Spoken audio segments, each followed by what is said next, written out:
Hey guys, before you guys get into it, um, I kind of my ADHD be fucking with me. I just finished the video. It's great, by the way.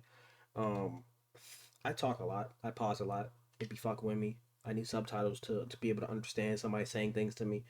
So I pause a lot and I ask a lot of questions, even though nobody's technically here. But I am streaming on Twitch if you want to check that out. I digress.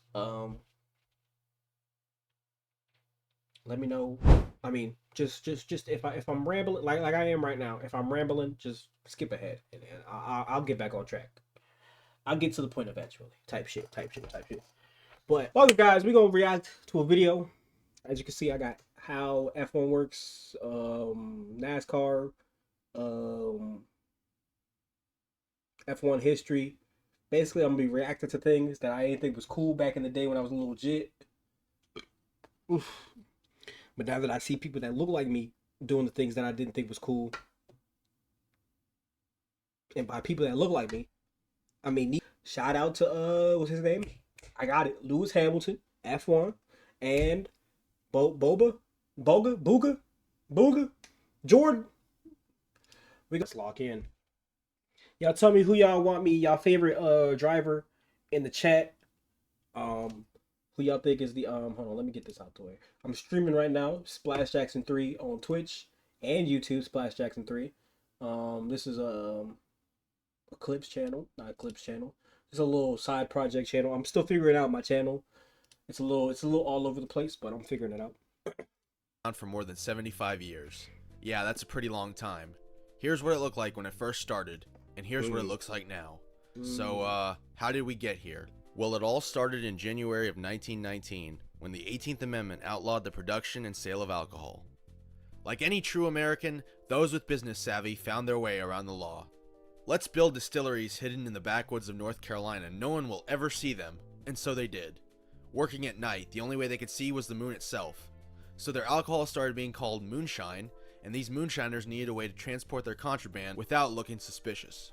Hey, why don't we put a giant engine and beefed up transmission in this regular So wait, Moonshine? So wait. I mean, I'm learning a whole other new fact here. This is not what I expect to learn when I'm diving into the history of NASCAR. But I thought Moonshine was like a specialty made like alcoholic beverage that just is very high in alcohol value. Very high percentage in alcohol value. Like it's damn near lose a leg type alcohol value. But maybe I from what I'm hearing and from what I think I know, it just sounds like motherfuckers be a little heavy handed. 2 shots of vodka.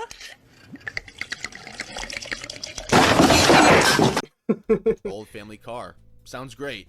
And thus, the first stock car was born. To the naked eye, nothing was different, but underneath the Wait, why don't we what? put a giant engine and beefed up transmission to transport their contraband without looking suspicious? Okay. Hey, why don't we put a giant engine and beefed up transmission in this regular old family car? Sounds great. And thus, the first stock car was born. To the naked eye, nothing was different, but underneath the body, these things were full-on race cars, with obviously some contraptions in the back to hold the moonshine, of course. Oh look, prohibition is over. What do we do with these super fast cars we have? Why don't we race them? And so they did. Yeah, but where? How about these abandoned horse racing tracks? Sounds good. And it was that point in which the oval became the preferred track type for stock car racers. Daytona Beach, Florida became a hotbed for racing. What about the story about how cars went from a crank, because old days cars used to have a crank to start that bitch up. Went from a crank to a push to start. What about the key ignition? How did that? I've never heard that story about how we switched to a key ignition. I've heard the story about the push to start, which fucked up, which killed too many people because of lead poisoning. But how did the key? Nah, that's a whole other story. With guys like Bill France. If you know in the comments, let me know. They raced one straightaway up the literal beach If I explained and it then well. down Highway A1A with these ruts of My ADHD, I need subtitles. sand making up the turns. Stock car racing grew, but race promoters rarely paid up, safety was non-existent, and it was still pretty unorganized. Yeah, this is cool, but can we have some guaranteed money, a point system, and perhaps make a real living out of this? Say no more, says Bill France in 1947. He had visions of this being a big spectator sport, so just decided to start his own league. The first ever NASCAR Cup race was held on June 19th, 1949, in where else but Charlotte, North Carolina. And the winner was disqualified for running illegal springs. Well, I guess NASCAR hasn't changed that much after all. The series mostly raced on dirt tracks until this guy named Harold went to the Indy 500 and was like, hey, if they can do this in some neighborhood in Indiana, I can do this back home in Darlington, South Carolina. And so he did, and in 1950 the first ever paved track of over a mile was built, with the first running of the Southern 500. It was also at this race where drivers discovered banking. Darlington had it as a safety feature to slow cars before hitting the wall, but the drivers were like, it's just way faster to drive on it, and thus the idea of a stock car on a paved high bank speedway was forever ingrained in history. The first decade of racing was dominated by the likes of Herb Thomas, the Flock family, Buck Baker, and Lee Petty. Mechanics like Smokey Yunick and Junior Johnson set a new standard when it came to fiddling with the rulebook, even coming up with outright cheats, yet being clever enough to kind of get away with it a lot of the time. I could do an hour-long video on some of their stories, that's how deep it went. 1959 saw the arrival of NASCAR's most iconic track. If y'all know some of their top 5 cheats, let me know in the comments. Let me know. Daytona. With 31 degrees of banking, 2.5 miles in length, and a tri-oval shape, it was nothing like the world had ever seen before. And immediately, the February race, the Daytona 500, became the most prestigious event. Soon, car makers started getting more involved. As the sport grew, auto executives were like, hey, this is the perfect marketing campaign. Win on Sunday, sell on Monday became the mantra for Detroit's auto industry, with GM, Ford, and Chrysler all committing big money by the 1960s. This reached a boiling point in 1969 when Chrysler took their Dodge Charger, slapped a cone-shaped nose and an enormous wing on it, and called it a day. So, did it work? Yes. It became the first car in history to do a 200 miles an hour closed course average lap speed at Talladega. Oh yeah, Talladega. Think Daytona, but add 2 more degrees of banking, make it 1/8 of a mile longer, and put the start-finish line after the tri-oval. Bill France sure did like his big super speedways. After the tri-oval. Help me out with the terminology, please. Help me out with the terminology. Tri-oval. I'm not going to search it up right now. Of course, the Dodge Charger was too good and quickly got banned, and the days of the cars being copies of their road versions was coming to an end. These were now fully prepared race cars with a road car body style hung on them. The sport was now becoming big business, and in 1972, Winston became the title sponsor of the Cup Series. They upped the prize money, cut out all the midweek races on short tracks that only like 14 cars showed up to, and renamed the Grand National Series as the NASCAR Winston Cup Series, starting NASCAR's modern era. The old point system that determined the champion based on money and paying more points for bigger races was scrapped for 1975, and every race was worth equal points for bigger races was scrapped for 1970. System that the NASCAR Winston Cup Series, starting NASCAR's modern era. The old point system that determined the champion based on money and paying more points for bigger races was scrapped for 1970. That guy's black, right? Am I crazy? Who the hell is that?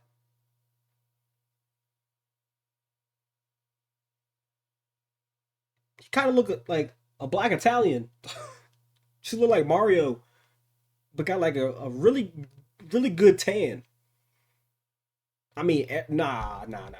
That's white. That's a white man. You see that hair? That's a white man. I know that hairline. I'm growing that hairline.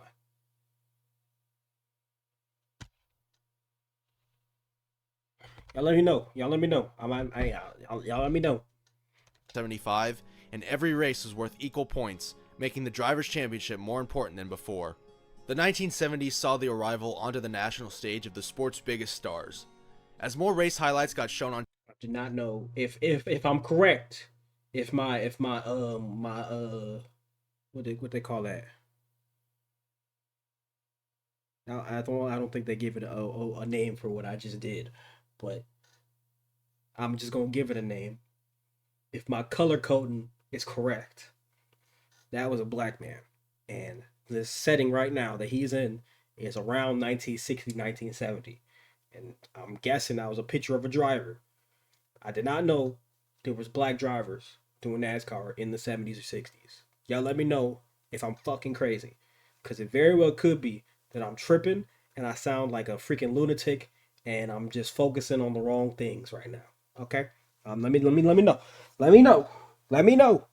All right, bash me in the comments. Be like, God dang it, this is why I hate you. Names like Richard Petty, David Pearson, Cale Yarborough, Bobby Allison, and Darrell Waltrip took center stage.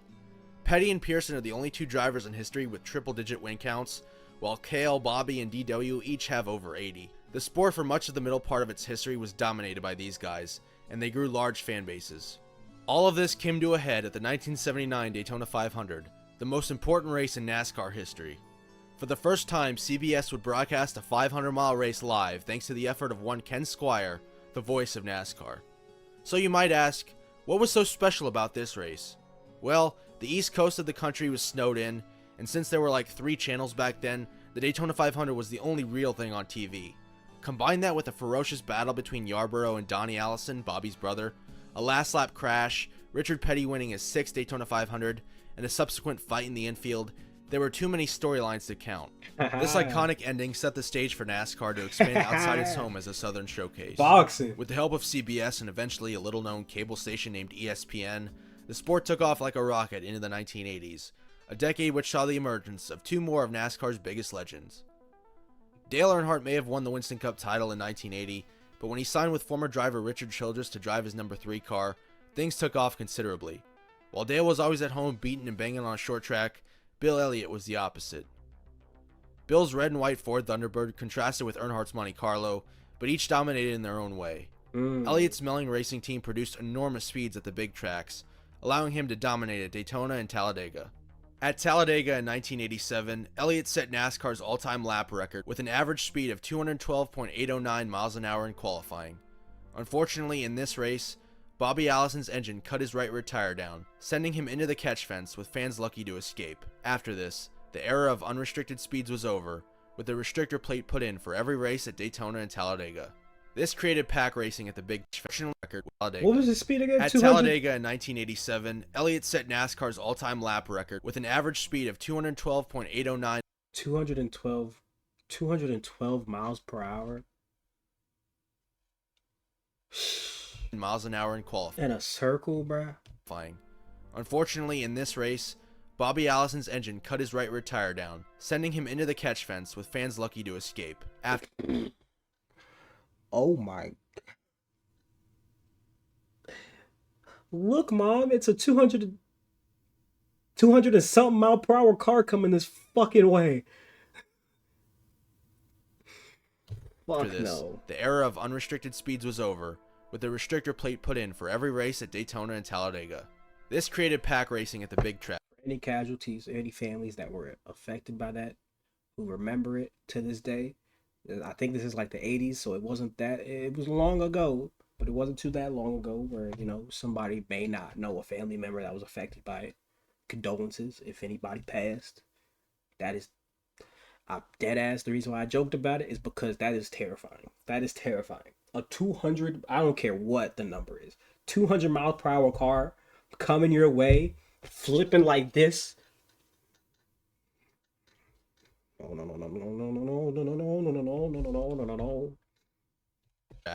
Which had the unintended consequence of big accidents involving 15 plus cars. I wonder if they came up with a nickname for those big ones. Oh yeah, they did. It's the big one. Anyway, NASCAR passed into the early 90s with a new crop of stars. Petty, Yarborough, Pearson, and Allison were all done, but we still had the likes of Earnhardt, Elliott, Davey Allison, Rusty Wallace, Darrell Waltrip, Terry Labonte, Alan Kulwicki, Richard's son Kyle Petty, and Jeff Bodine. The amount of competition really showed in 1992, with 6 drivers eligible to win the title at the final race. Let me know y'all favorite racers of the 80s and 90s. Top 3. Let me know if they got like a highlight or YouTube compilation or documentary that I should check out. I'll check them out. I'm really trying to learn. I'm really trying to get in depth with the expand my knowledge of sports. I'm also going I'll talk about it after. In Atlanta. With his knowledge of the bonus point system, Kulwicki, the last true owner-driver, claimed the title over Bill Elliott by staying out a lap longer before his last pit stop to secure more laps led, which gave him the championship even though Elliott won the race. 1993 would all title over Bill Elliott. Knowledge of the bonus point system, Kulwicki, the last eligible to win the title.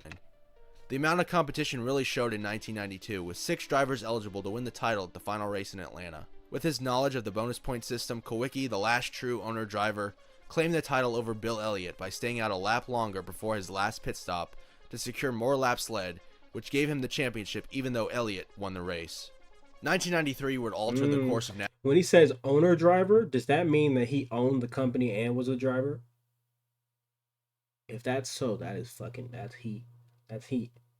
I know about a story. I know my knowledge so far is only present day NASCAR, which is fucking like 2% of my knowledge of the grand scheme of NASCAR.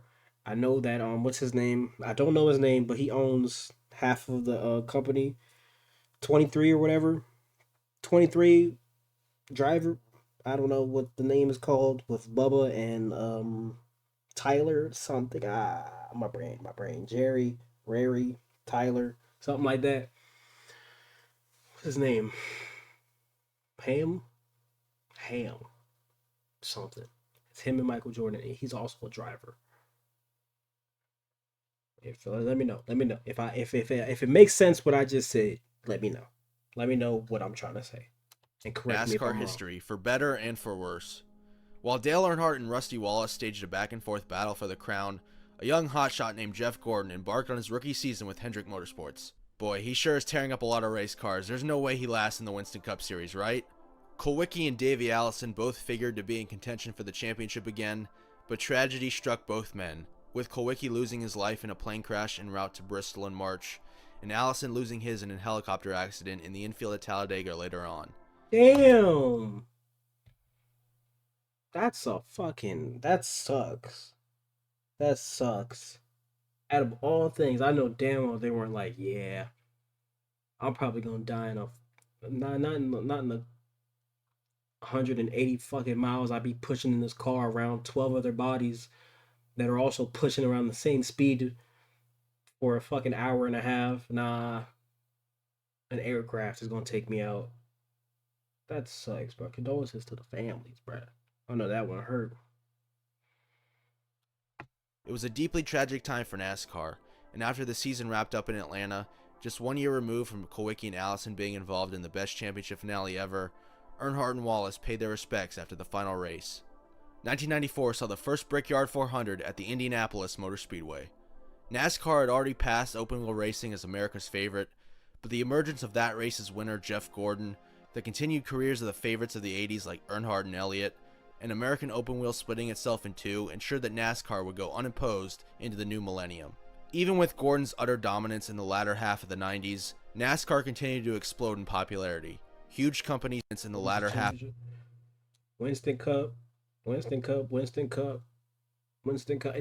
Cup, like the season finale like trophy. Is that's the end season championship? Let me know how it works.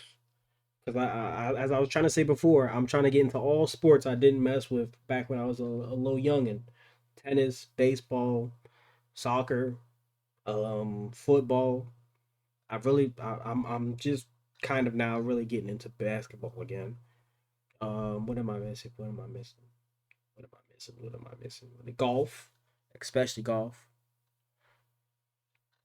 etc. Whatever else. Badminton. I know badminton be getting heated. Table tennis. No table. Yeah. What they call that? Ping pong. Etc.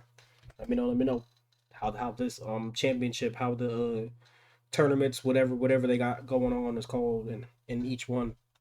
Half of the 90s, NASCAR continued to explode in popularity. Huge companies sponsored cars, the manufacturers fought week in and week out to get aero adjustments to help them compete, and the drivers were generally entertaining guys. You had drivers you either loved or hated, like Gordon, Earnhardt, and Rusty. You had the very popular older vets like Mark Martin and Dale Jarrett, and you had the slightly younger guys finding their footing and competing at the front, like Jeff Burton and Bobby Labonte. And it wasn't just the Cup Series anymore. What was once the late model Sportsman Series for years and years was now the Busch Grand National Series. And NASCAR had even started a truck series in 1995 to capture the growing pickup truck market in the United States. All of their races too were on TV to capture the Grand National Series. And once the late model Sportsman Series for years and years was now the Busch Grand National Series. NASCAR had even started a truck series in 1995 to capture the growing pickup truck market in the United States. All of their races too were on TV, and it was just more NASCAR everywhere you looked.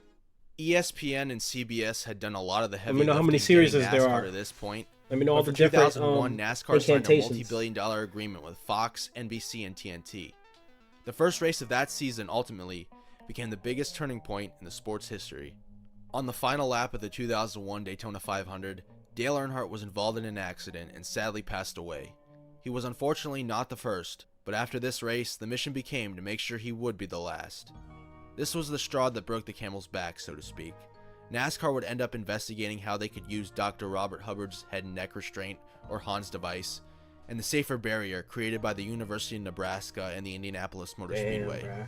That Within has two to full really suck, bro. Especially as an organization.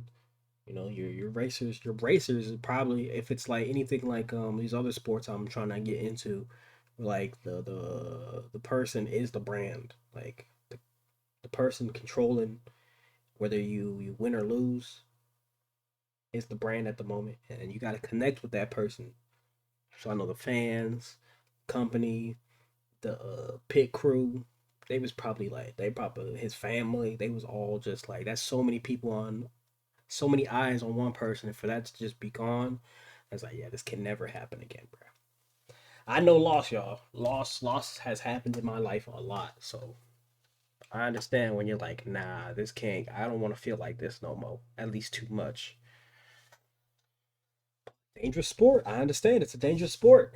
seasons of Earnhardt's passing, the Hans device was mandatory, and the safer barrier found itself at every NASCAR track. This era coincided with an entirely new crop of young stars. Dale Earnhardt Jr. led the charge on that front, instantly becoming the most popular driver after his father's passing. But we also had the likes of Tony Stewart, Matt Kenseth, Kevin Harvick, Jimmy Johnson, Kurt and Kyle Busch, Ryan Newman, Greg Biffle, Casey Kane, Denny Hamlin, Carl Edwards. I mean, the list is pretty long.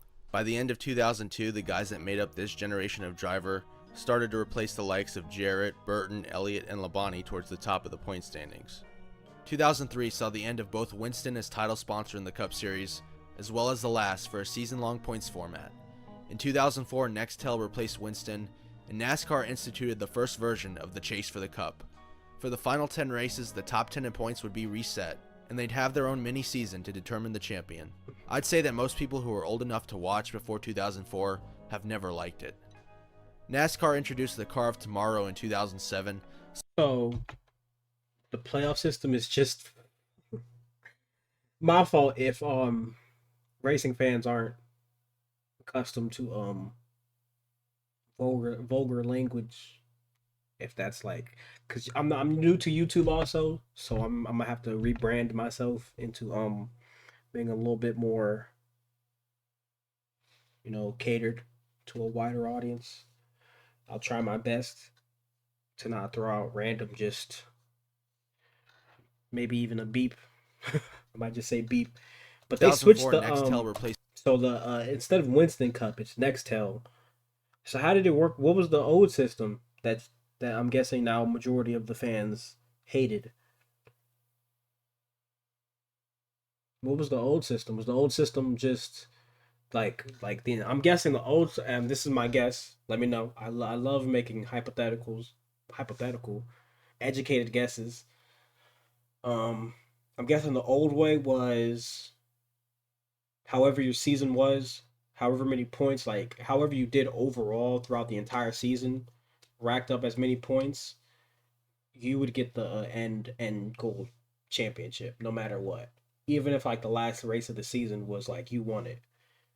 If you won the most, if you did the best out of the entire season, you would get the championship, I'm guessing. Wow. And then they switched it and they said playoff. The playoffs are freaking stupid. So I'm guessing now it's Winston, and NASCAR instituted the first version of the Chase for the Cup. For the final 10 races, the top 10 in points would be reset, and they'd have their own mini-season to determine the champion.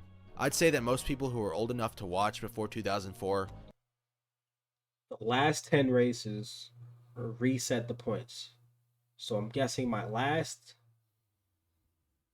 thought was right. and they implemented an end of the year tournament, the playoffs. All points are reset, and then have never liked it. NASCAR y'all let me know how the new way works. Y'all let me know how the new way works. introduced the car of tomorrow in 2007, something much safer than before. But man, those things were ugly. Who decided to put a rear wing on a stock car? And don't get me started on those splitters with the bolts on them. I get shivers to a rear wing, something much never liked it. NASCAR introduced the car of tomorrow in 2007, something much safer than before. But man, those things were ugly. Who decided That thing looked fire to me. Yeah, I'm not a car guy. Don't get it twisted. I'm not a car guy at all. to put a rear wing on a stock car? That thing. Don't get me looked started on sweet. those splitters with the bolts Splitters with the bolts on them. That thing looks sweet to me. I get shivers down my spine whenever I come across a picture of one of those things these days. A lot of the 2000s also came with race procedure changes, with things like the lucky dog, which gave the first car a lap down a free pass back onto the lead lap when a caution came out, double file restarts meant to generate excitement, and overtime, which extended the race past the scheduled distance to try to get a green flag finish. And then there's the infamous debris yellows. In this era, NASCAR would throw random debris yellows to bunch up the field when it got boring. All these gimmicks plus the 2008 recession, and people stopped going, stopped watching. All these gimmicks plus Recession. Terminology, recession. I don't know what that means, but I'm guessing it means like they walked out, like people were walking out. Like ads companies were walking out and were like, nah, I don't want to fund you. I don't want to fund you because people keep dying in your sport. Type the recession. 2008 recession, and people stopped going, stopped watching. Jimmy Johnson winning 5 straight titles in the most boring way possible, and thanks to the chase format, ruined all momentum NASCAR had. The fuck did he do? Why'd you just shit? You can't just shit on somebody and not explain what he did. What did he race? What did he do? Did he just have a nice, cool, calm, collected race? Was there no crashes? Is that what You'd made think it? they'd learn Nobody their lesson, died. but no. In 2014, they just doubled down on the chase and decided to call it the playoffs because, God forbid, NASCAR tries to not be like the regular playoffs. sports. The playoffs is the reason why it was boring. It's almost as if auto racing is different from football or basketball. They made it a 16-driver bracket, and even worse than the he's original explaining. chase, they have a one-race championship at the end to the highest finisher in the Final Four. Worse than the original chase, they have a one basketball. They made it a 16-driver bracket. 16 driver bracket. Okay, is it 16 of the top of like the top best drivers, or is that every driver in total? I don't know how many drivers are on every track. I'm not gonna lie, but is this just every driver like? And so, like, do you like? Can you not make the playoffs? Is that a thing? Not making the playoffs. And even worse than the original chase, they have a one-race championship at the end to the a one race championship. highest finisher in the Final Four. To the highest finisher.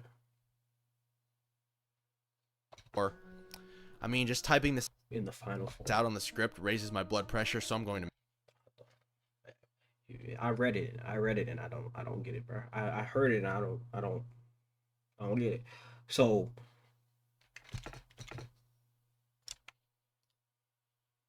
Top 12 advance, top 8 advance, top 4 advance. Whoever wins this race wins. Out of 4 people do a race. 4 people do a race on a 4 people do a race. 4 cars racing on a track. Let me know if I'm wrong, but that seems 4 cars? I wonder what that looks like. Bracket, and even worse than the original chase, they have a one-race championship at the end to the highest finisher in the Final Four. I mean, just typing this out on the script, championship at the end, one-race made it a championship? 16-driver bracket, and even worse than the original chase. Just typing this out on declining blood pressure, so I'm going to move on. Sorry for all the pauses. TV viewership and track attendance kept on declining. Brian France, who took over in 2003 and started all these changes, was ousted in 2018. 2020 was an interesting time with the world illness, and NASCAR took the opportunity to change things up into the future. More road courses, the return of long-forgotten tracks like North Wilkesboro, tracks that never got a cup race in their original run like Nashville and Gateway, and even a street course in downtown Chicago. 2022 saw the current generation of race car finally putting an end to the car of tomorrow in its various iterations. The car has been better on intermediate tracks like Charlotte and Kansas, but worse on road courses and short tracks, which kind of sucks because of the push NASCAR's made towards adding more road courses and short tracks to the schedule. If they get that fixed and possibly do a real championship format, seriously, I'm begging them, I think they're in a good place. The last 20 years have been an exhibition on how to shoot yourself in the foot. 10 signs of self negative talk. What the fuck? And it's only recently that they're trying to fix some things. After years of wondering who the next stars will be, a lot of them have finally come into their own. Kyle Larson, Chase Elliott, and Ryan Blaney all won titles, and there's plenty of other guys to root for. There's a driver for everyone, and even more coming up through the ranks. That was a quick history of NASCAR. I'm sure I'll have people in the comments telling me who and what I skipped over, and that's fine. This was just an outline of the history of the company itself, not so much on the race cars or any particular driver.